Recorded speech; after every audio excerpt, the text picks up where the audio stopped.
This is how I helped my self-employed client buy a Mercedes EQS, but not with a car loan. Woo. And just like the sexy interior of the EQS, let's dive into the interior of this lending. Now the car that he's buying, which is this EQS over here, is around 278k. And working with this self-employed client's accountant, which I'm not offering financial advice, we're going to create a quasi car loan within his home loan. And on top of that, we're going to make this quasi car loan tax deductible because he's going to use it for tax wink wink purposes. Now, before I jump into the deets of this quasi car loan that I'm going to create from his existing home loan, I want to show you if he actually went to get a car loan, how much it'll be costing him. First of all, let's round off the number. Say, for example, the purchase price is $278 for this EQS. He would put down $28,000 as a deposit. So the final loan that he wants to get is $250K. Let's say I Google car loan repayments and got a quote for a car loan as a consumer, $250K, let's say 5-year loan term. The interest rate is about 7.5 and the repayment is actually $4,004. Now let's slap down a table, cut it in half. On the left hand side, we have quasi car loan, and on the right hand side, we have a normal car loan. Let's chuck in the dates, 7.5% interest rate, $4,004 per month, no balloon, which means no residual. And the definition of this car loan is a chattel mortgage, which is a business car loan for business purposes. Now 4 Gs a month is nothing for this client, but I have spoken to his accountant. We want to free up some cash flow.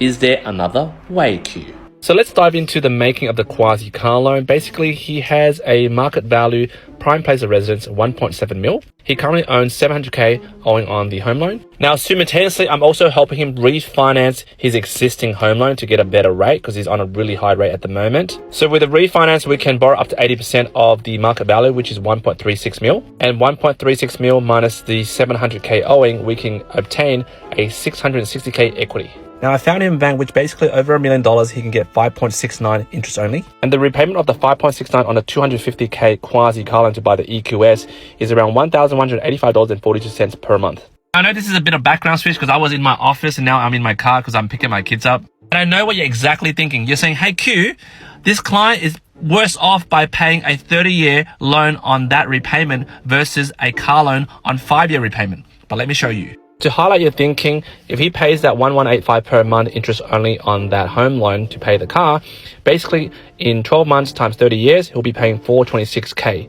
But if he did the car loan, and by the way, I fucked up the figures, it's actually that payment plus there was a 20% residual, he'll be paying $290K and get the car in 5 years. But you don't need to pay the quasi car loan in 30 years. There's a bit of loan engineering that I'll show you. To break down the loan structure again, for the PPOR, there will be 3 loans after I've done the refinance. The original loan, 700K, the 410K loan for the future investment property, and then the quasi car loan, which is all at 30-year home loan.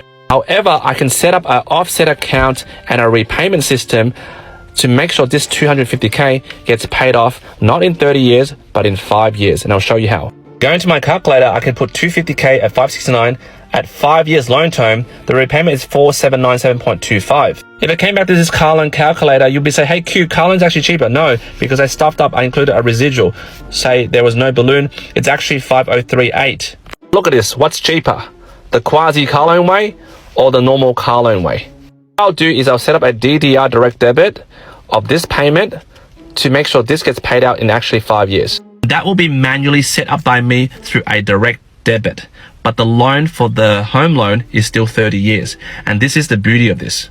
If my client who runs a very successful business suddenly one day has cash flow issues due to business not working well, if he went for the car loan during that 5 years, the repayment will still be this amount regardless. If he did it this quasi car loan way, not only am I paying a lesser repayment than this, I can get rid of the DDR. I can go back to paying interest only like this.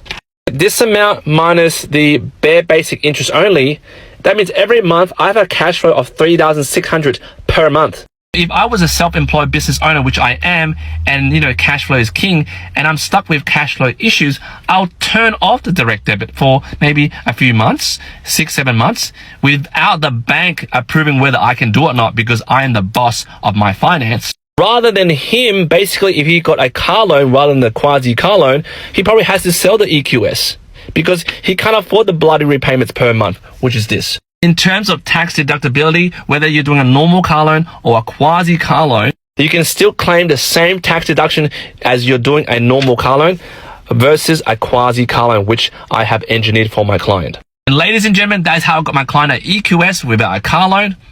Thinking about it, maybe I should change my Beamer to a Merc one day. Anyway, jump in the comments, let me know what you think. Do you think this is an ingenious strategy? Maybe you disagree. Love to read your comments.